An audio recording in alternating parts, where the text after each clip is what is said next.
할렐루야. 확실히 구정은 구정이네요. 오늘 보니까 성가대도 인원이 많이 빠졌습니다. 예. 오늘은 감추인 보화와 같으니라는 제목으로 하나님의 말씀을 대언하도록 하겠습니다. 1947년 봄 이스라엘에서 있었던 일이라고 합니다만 47년이니까 꽤 오래됐죠. 한 건 90년 전쯤 이야기죠.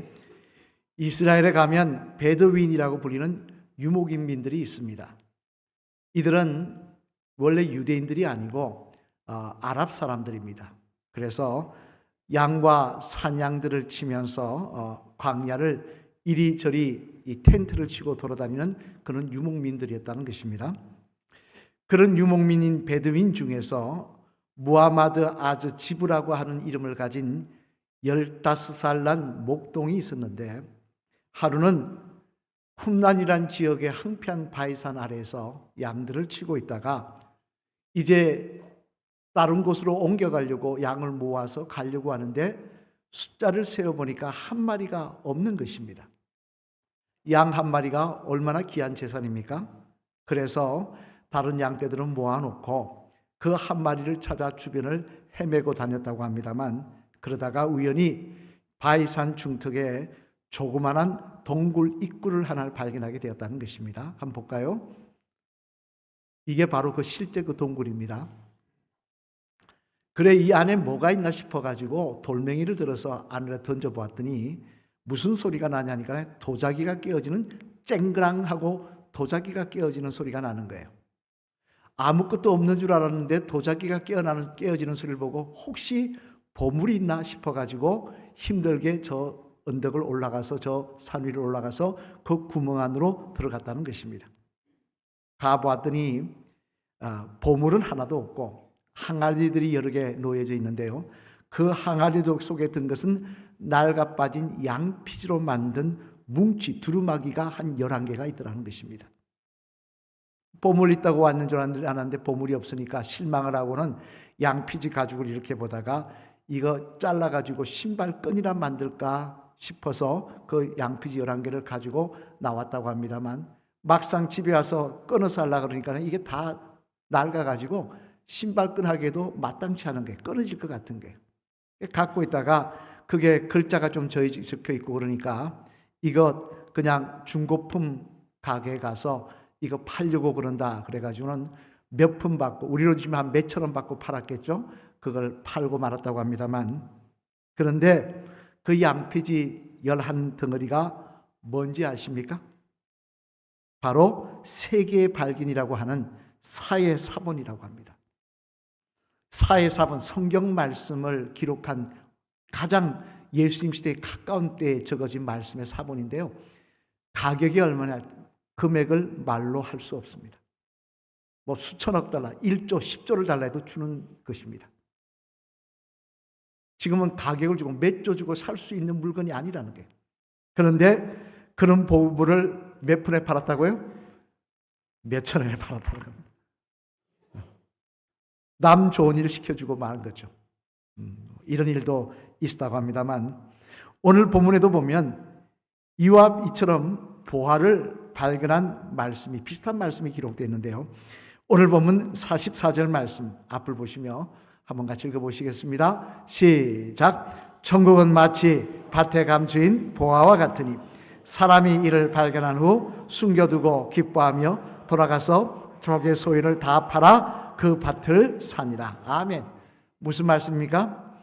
이는 예수님께서 비유로 들어 말씀하신 말씀인데, 그 내용을 보니까 어떤 사람이 자기 밭이 아닌 다른 사람의 밭을 경작해 주다가 아마 돈을 받고 이렇게 경작을 했겠죠. 경작을 하고 있다가 우연히 그 밭 속에, 밭 땅 밑에 뭔가를 발견했는데 그걸 열어보니까 보화가 잔뜩 들었더라는 거예요.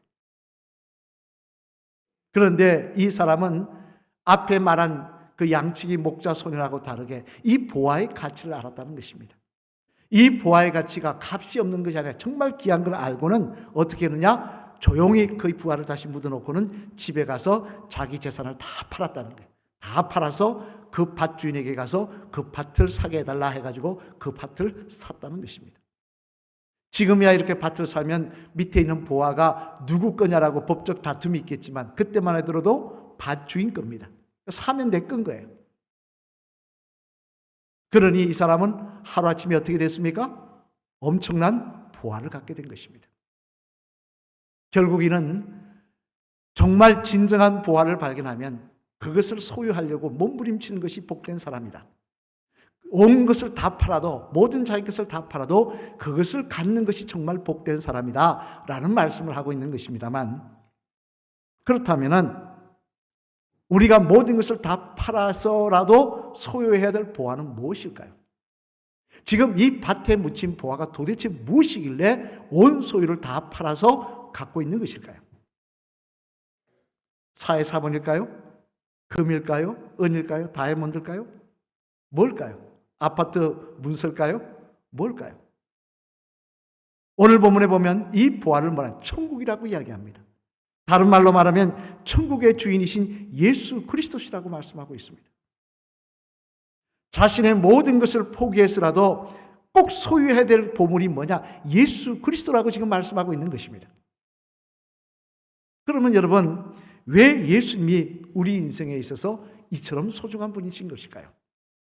왜 내 가진 모든 것을 다 포기해서라도 그것을 사야 될 정도로 중요한 분이신 것일까요? 바라기로는 이 말씀을 통해 예수님이 우리 인생에 있어서 얼마나 소중한 분이신지를 바로 깨닫는 저와 여러분 되셔서 그 예수님 사랑하며 그 예수님 닮아가시며 그 예수님 붙잡는 손 놓지 아니하시는 복된 주의 성도들 되시기를 주님의 이름으로 간절히 축원을 드립니다. 그러면 왜 예수님이 우리의 인생에 있어서 그처럼 소중한 분이라고 말씀하고 있는 것일까? 그 내용을 살펴보면요. 먼저 첫째로 앞을 보시며 우리 한번 같이 읽겠습니다. 시작. 하나님으로부터 의롭다고 칭함을 받기 때문입니다. 아침 안 드셨나요? 좀 힘있게 시작. 우리들이 예수 그리스도를 믿으면 하나님으로부터 의롭다고 칭함을 받기 때문입니다. 예수 그리스도를 믿으면 하나님으로부터 의롭다고 칭함을 받기 때문에 예수님이 진정한 보물이라는 것입니다. 여러분, 우리가 분명히 기억해야 될 사실은요, 하나님 앞에서 우리가 의롭다고 인정받는 것, 이거 굉장히 중요한 일이라는 것입니다. 무엇보다 중요한 사실이라는 것입니다. 왜냐하면 우리들이 하나님 앞에 나아가 하나님의 자녀가 되고 하나님의 은혜를 누리게 되고 이 모든 것을 누리는 첫째 비결이 뭐냐? 우리가 의롭게 되는 것이기 때문에 그렇습니다. 여러분이 아무리 교회를 나와서 예배를 드리시고 뭐 집사님이 되고 권사님이 되고 장로님이 되고 저같이 목사가 되어도요, 하나님 앞에 의롭지 못하면 하나님의 은혜를 누릴 수 없습니다. 하나님 앞에 의롭지 못하면 절대 하나님의 나라에 들어갈 수 없습니다. 우리가 드리는 기도 하나님 받지 않으십니다. 하나님 앞에 나와서 의롭지 못하면 하나님의 은혜를 누리기는 오히려 심판받는 존재가 될 수밖에 없다는 것입니다. 이는 당장 이사야 6장을 보아도 알 수 있는데 잘 아는 말씀 있지 않습니까? 거기에 보면 이사야 선지자가 하나님의 영광을 보는 말씀이 기록되어 있습니다. 하나님께서 이사야 선지자에게 큰 은혜를 베풀어 주십니다. 살아있는 자가 하나님의 영광을 보면 다 죽는데 하나님께서 이사야만은 살려주십니다. 그 영광을 보여주시면서. 그렇다면 여러분, 하나님의 영광을 보는데 살려주셨다면 누군들 하나님 영광 보고 싶지 않겠습니까? 볼 수만 있다면 얼마나 감사한 일이겠습니까? 그런데 재미난 것은요, 이 하나님의 영광을 보고 있는 이사야 입에서 나온 말은 감사하다는 말이 아니더라는 거예요. 이 하나님의 영광을 보고 있는 이사야 입에서 나온 예는 정말 기쁘고 감격스럽다는 말이 아니더라는 거예요. 우리 한번 읽어볼까요? 뭐라고 했는지. 이사야서 6장 5절 말씀 앞으로 보시면 같이 읽겠습니다. 시작. 그때 내가 말하되 화로다 나여 망하게 되었도다. 나는 입술이 부정한 사람이요 나는 입술이 부정한 백성 중에 거주하면서 만군의 여호와이신 왕을 배웠음이로다 하였더라. 아멘. 무슨 말입니까?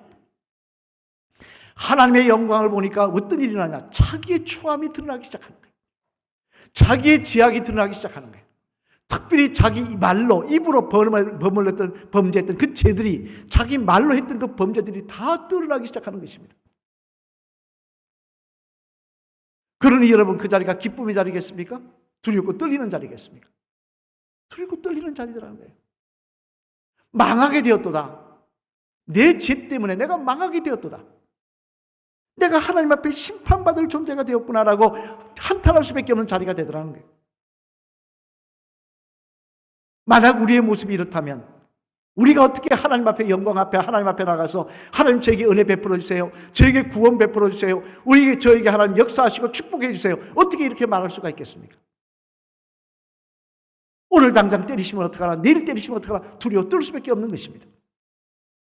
하지만 하나님의 말씀인 성경에 보면요, 우리들에게 말씀하십니다. 두렵고 떨 수밖에 없는 우리들에게 말씀하십니다. 하나님 앞에서 너희가 의롭게 되는 길이 있다고 말입니다. 너희가 하나님 앞에 의롭게 되어서 하나님의 나라에 들어갈 수 있고 하나님의 은혜를 누릴 수 있고 하나님의 축복을 받을 길이 있다고 말입니다. 그럼 그 길이 뭐냐? 로마서 1장 17절 말씀에 보면 이렇게 말씀을 하십니다. 우리 로마서 1장 17절 말씀 앞을 보시며 같이 한번 읽어보실까요? 시작. 복음에는 하나님의 의가 나타나서 기록된 바 오직 의인은 믿음으로 말미암아 살리라 함과 같으니라. 아멘. 무슨 말입니까? 복음에는 하나님의 의가 나타나서, 복음이 뭡니까? 예수 그리스도. 예수님에게는 하나님의 의가 있다는 것입니다. 예수님을 우리가 믿을 때는 하나님께서 그 믿음을 의로 여겨주시겠다는 거예요. 우리의 죄악을 묻지 아니하시고 우리를 의롭게 보아주시겠다는 것입니다. 또한 갈라디아서 3장 21절로 21절 말씀에도요, 이에 비슷한 말씀이 기록되어 있는데 우리 갈라디아서 3장 21절로 22절 말씀 앞을 보시면 같이 읽어보시겠습니다. 시작. 그러면 율법이 하나님의 약속들과 반대되는 것이나 결코 그럴 수 없느니라. 만일 능히 살게 하는 율법을 주셨더라면 의가 반드시 율법으로 말미암았으리라. 그러나 성경이 모든 것을 제 아래에 가두었으니 이는 예수 그리스도를 믿음으로 말미암는 약속을 믿는 자들에게 주려 함이라. 아멘. 무슨 말입니까? 우리의 행위로는 하나님 앞에 깨끗하게 의롭게 될 수가 없다는 것입니다. 오직 예수 그리스도를 믿는 자에게는 하나님께서 하나님의 의를 선물로 주시겠다는 거예요. 현재 천주교 교황인 프란체스코 교황을 아실 겁니다. 사진 한번 볼까요? 이렇게 생겼죠. 그는 아르헨티나 출신으로 2013년에 교황직에 오른 서민적인 교황으로 아직도 인기가 많은 그런 사람입니다만, 이 프란치스코 교황에게 기자가 이런 질문을 한 적이 있다고 합니다. 교황님, 사람은 어떻게 살면 됩니까? 그러자 교황이 뭐라고 이야기했냐면 이렇게 대답했다고 합니다. 사람들은 자기의 양심에 따라 살면 됩니다. 여러분, 이 말이 맞습니까? 양심에 따라 살면 다 되는 것입니까?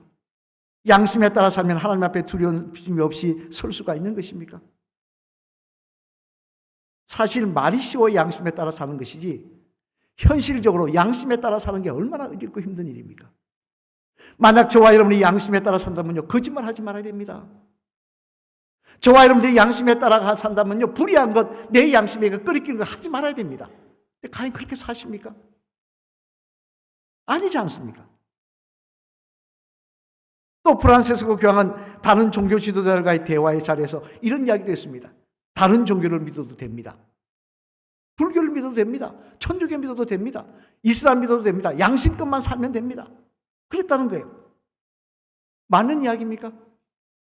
아니라는 것입니다. 왜냐하면요, 하나님께서는 부처를 믿을 때, 공자를 믿을 때, 이슬람 모하메드를 믿을 때 천국 갈 수 있겠다고, 우리를 의롭게 여기시겠다고 약속한 적이 없기 때문에 그렇습니다.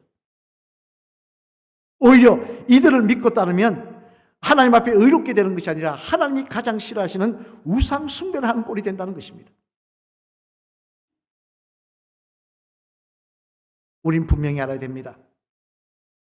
요한복음 14장 6절 말씀에 보면요, 예수님에 대해서 분명히 이렇게 말씀하십니다. 우리 요한복음 14장 6절 말씀 앞을 보시며 같이 한번 읽어보시겠습니다. 시작. 예수께서 이르시되 내가 곧 길이요 진리요 생명이니 나로 말미암지 않고는 아버지께로 올 자가 없느니라. 아멘. 또 사도행전 4장 12절 말씀도 한번 같이 읽어보시겠습니다. 시작. 다른 이로서는 구원을 받을 수 없나니 천하 사람 중에 구원을 받을 만한 다른 이름을 우리에게 주신 일이 없음이라 하였더라. 아멘. 무슨 말씀입니까? 하나님이 말씀하십니다. 이 세상에 어떤 누구도 그 이름으로 구원받을 사람은 없다는 것입니다. 오직 예수님 한 분밖에 없다는 거예요. 예수님 한 분만이 우리를 의롭게 하실 수 있는 분이시라는 거예요. 예수님 한 분만이 우리의 죄악과 더러운 모습을 가려줄 수 있는, 그래서 하나님의 은혜와 축복을 누릴 수 있게 만드는 분이 바로 예수님 한 분뿐이라는 거예요. 그러니 여러분, 예수님이 어떻게 우리 인생의 가장 중요한 분이 아닐 수 있겠습니까? 어떻게 그 예수님이 내 인생의 가장 귀한 보화가 아닐 수 있겠습니까?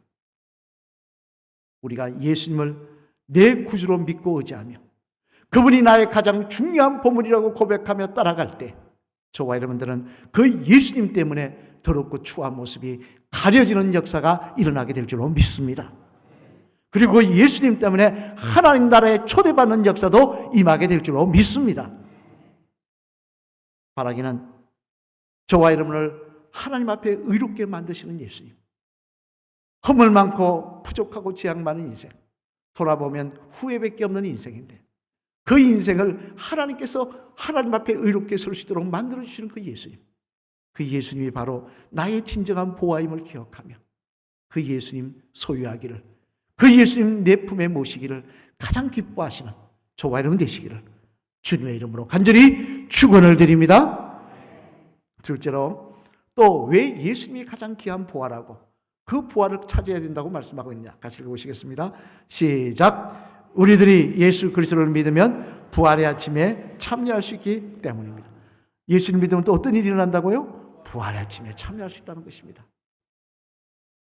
제가 장례식에 가서 설교하면서 말씀드린 적이 있습니다만, 장례식에서 아마 들어보신 분도 계실 거예요. 제가 처음 단독 목회를 갔던 교회가 자격교회, 저 효자동에 있는 자격교회 교육전소라 있다가 감리교회는 3년간 시골로 가서 목회를 해야 되지 않습니까? 시골로 가서 제천군 복양면 옥전이라고 하는 저 제천 꼴짝이 하루에 버스 3번 들어오는 데 가서 3년간 목회를 한 적이 있었습니다만, 그런데 저의 교회 사택이 있고, 조그마한 사택이 있고 교회가 있고 담 하나 두고 그 옆집이 누구냐면 이장님 댁이었어요. 저는 이제 처음에 누구를 타켓으로 삼았냐면 이장님을 타켓으로 삼았습니다. 저 이장님 전도하면은 전도가 쉽겠구나. 왜? 이장님이 제 편이 되면 여러분 전도하기가 쉽겠습니까? 어렵겠습니까? 쉽죠. 그래서 그분을 볼 때마다 교회 나오시라고, 예수님 믿으셔야 된다고, 천국 가셔야 된다고 그랬더니 그분의 대답이 지금도 제 귀에 선합니다. 뭐라고 이야기하냐면요, 사람이 죽으면 그만이지 뭐가 있다고 그러느냐 그러더라고요. 전도할 때마다 똑같은 대답이었습니다. 사람이 죽으면 그만인데 뭐가 있다고 자꾸 그러느냐. 그러면서 교회를 안 나가시는 거예요. 그러다가 제가 간 지 1년 반쯤 지났을 때 그분이 이제 돌아가시게 되셔서, 70이 넘으셨는데 돌아가시게 되셔서 많이 위중하시다고 그래가지고 제가 옆에 살면서 안 가볼 수 없고, 그래서 그 집에 갔더니 아마 그 다음날 아침에 돌아가신 것 같은데, 그날 갔더니 인사를 하려고 갔더니 기도하겠다고, 제가 가서 기도하겠다고 그랬더니 못 들어가게 하는 거예요. 그러면서 뭐라냐면, 가족들이 하는 이야기합니다. 뭐냐면 지금 정 떼려고 하니까 들어가지 말라는 거예요. 흉하다고. 그게 무슨 이야기냐 했더니 뒤에 보니까요, 이분이 그때 벽이 흙벽이지 않습니까? 흙벽에다가 신문지 붙이고 그 다음에 벽지를 붙인 그런 집이었습니다. 근데 이 흙벽을 이 손톱으로 돌아가시려고 하는 분이, 누워 계신 분이 일어나 앉더니만 팍팍 끓더래요. 팍팍 끓는데 얼마나 끓었냐면 이 손톱이 뒤집어졌습니다. 이게 피투성이가 납니다. 그러면서 뭐라고 해요? 나 못 가, 나 안 가, 나 못 가 그러더라고요. 안 간다고, 못 간다고 고함을 지르면서 이걸 긁더라는 거예요. 그게 다 뒤집어졌다는 거예요. 무슨 이야기입니까? 누군가 지금 자기를 찾아온 거예요. 살아있는 사람 눈에는 안 보이지만 영안이 열린 그 사람의 눈에는 보이는 거예요. 지금 누군가 자기를 찾아온 거예요. 같이 가자 하는데 이 사람과 같이 가면 자기가 망하게 생긴 거예요. 무서운 존재가 찾아온 거예요. 절대 안 가겠다고 몸부림치면서, 여러분 죽는 사람 이거 안 꺾어지면 안 아픕니까? 다 뒤집어진 거예요. 이게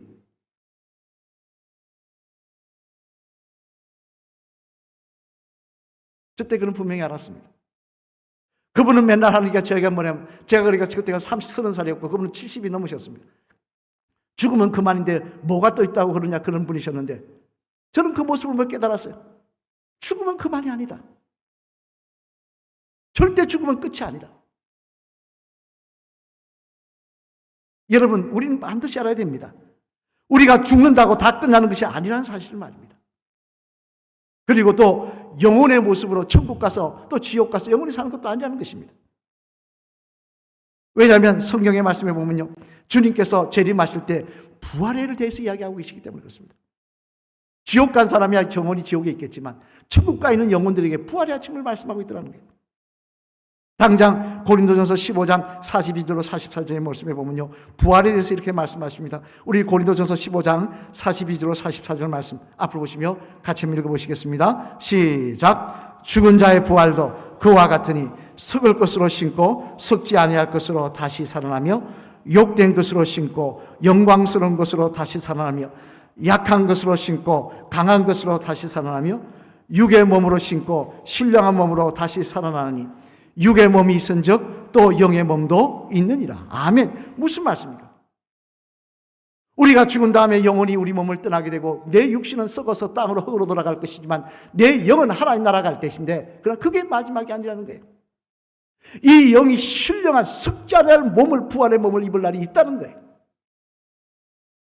그리고 또 고린도전서 15장 51절 53절 말씀해 보면요, 그 부활의 때가 언제냐 이렇게 말씀합니다. 우리 한번 같이 읽어보실까요? 앞을 보시며 시작. 보라 내가 너에게 비밀을 말하노니 우리가 다 잠잘 것이 아니요 마지막 나팔의 순식간에 홀연히 다 변하리니 나팔 소리가 나매 죽은 자들이 썩지 아니할 것으로 다시 살아나고 우리도 변화되리라.